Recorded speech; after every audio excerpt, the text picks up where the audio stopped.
Hello दोस्तों, मैं advocate Rajni, कड़कड़ Duma court, नई दिल्ली।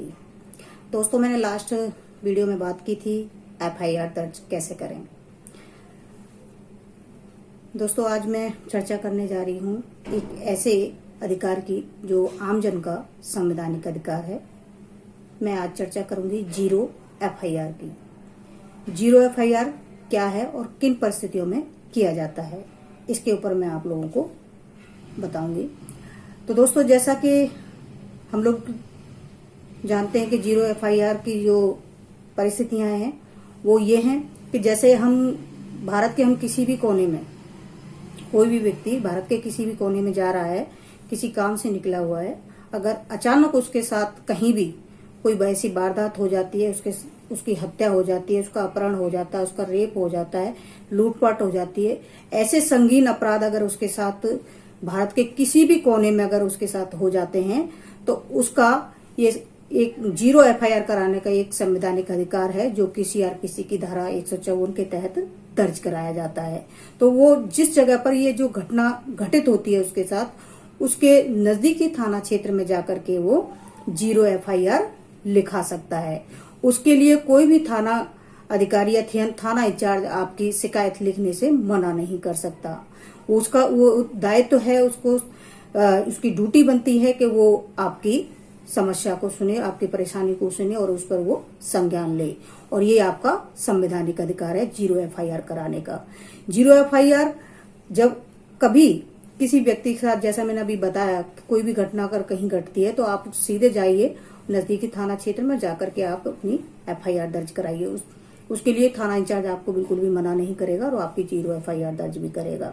जीरो एफआईआर दर्ज कराने का नजदीकी क्षेत्र में इसलिए जरूरी है क्योंकि एफआईआर तो हम कहीं भी करा सकते हैं। एफआईआर हम जैसे हमने बताया कि 4 तरीके से करा सकते हैं। उसको लिखित भी करा सकते हैं, मौखिक भी करा सकते हैं, ऑनलाइन भी करा सकते हैं और रजिस्टर पत्र द्वारा भी करा सकते हैं। लेकिन एक जीरो एफआईआर एक ऐसी एफआईआर है जो कि ऐसी जगह पर कराई जाती है जहां पर उसके साथ जो घटना होती है उसके नजदीकी थाना क्षेत्र में कराई जाती है। ये विशेष ध्यान देने वाली बात है जो कि हमारा संवैधानिक अधिकार है जिसका हमें प्रयोग करना चाहिए। तो दोस्तों, अगर आपके साथ ऐसी कोई घटना घटती है तो आप नजदीकी, जहां घटना घटी है उसके नजदीकी थाना क्षेत्र में जाकर के आप अपनी एफआईआर दर्ज करा सकते हैं, जिसको हम जीरो एफआईआर दर्ज कहते हैं और जो कि सीआरपीसी की धारा 154 के तहत दर्ज की जाती है। ये दर्ज कराने का इसका एक और रीजन ये है कि जैसे कभी कभी अमूमन हम सोच लेते हैं कि हमारे साथ तो अगर किसी का अपहरण हो गया तो हम सोचते हैं कि भाई चलो घर जा करके हम अपने नजदीकी थाना क्षेत्र में कराएंगे।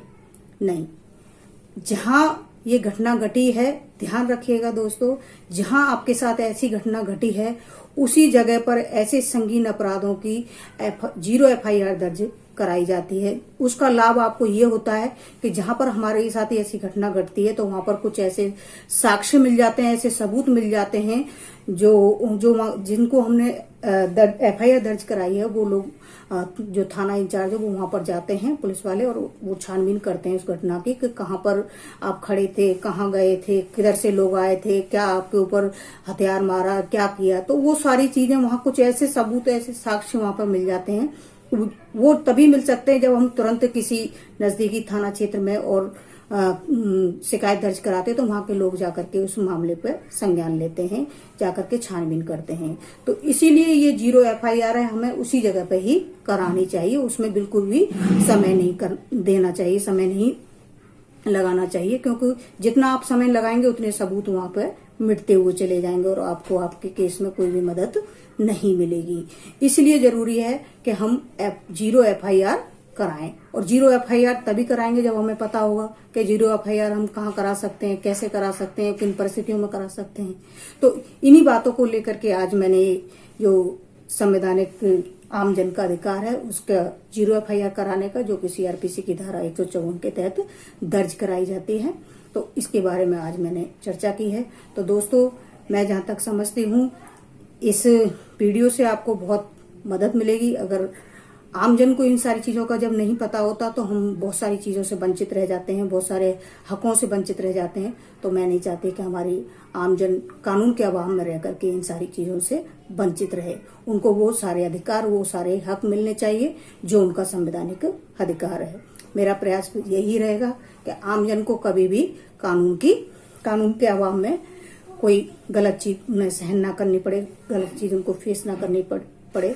इन सारी चीजों को बचाव के लिए मैं ये जो कानून का जागरूकता अभियान जो मैंने YouTube चैनल के माध्यम से, कानून की रोशनी के माध्यम से आमजन तक पहुंचाने का काम किया है, और ये मैं निरंतर करती रहूंगी। दोस्तों, आप लोगों का मुझे साथ चाहिए। अगर आपको ये वीडियो अच्छी लगी हो तो प्लीज इस चैनल को सब्सक्राइब कीजिए, लाइक कीजिए, शेयर कीजिए और आगे तक लोगों को बढ़ाइए। बस, और आपके जो भी कमेंट हो, जो भी आपको लगे कि किसी भी समस्या पर आपको बात करनी है, तो आप प्लीज कमेंट में लिख दीजिएगा। मैं जरूर उन कमेंटों को पढ़ूंगी और उनका रिप्लाई भी दूंगी और कोशिश करूंगी कि उसकी वीडियो बनाकर आप लोगों तक पहुंचाऊं। नमस्कार।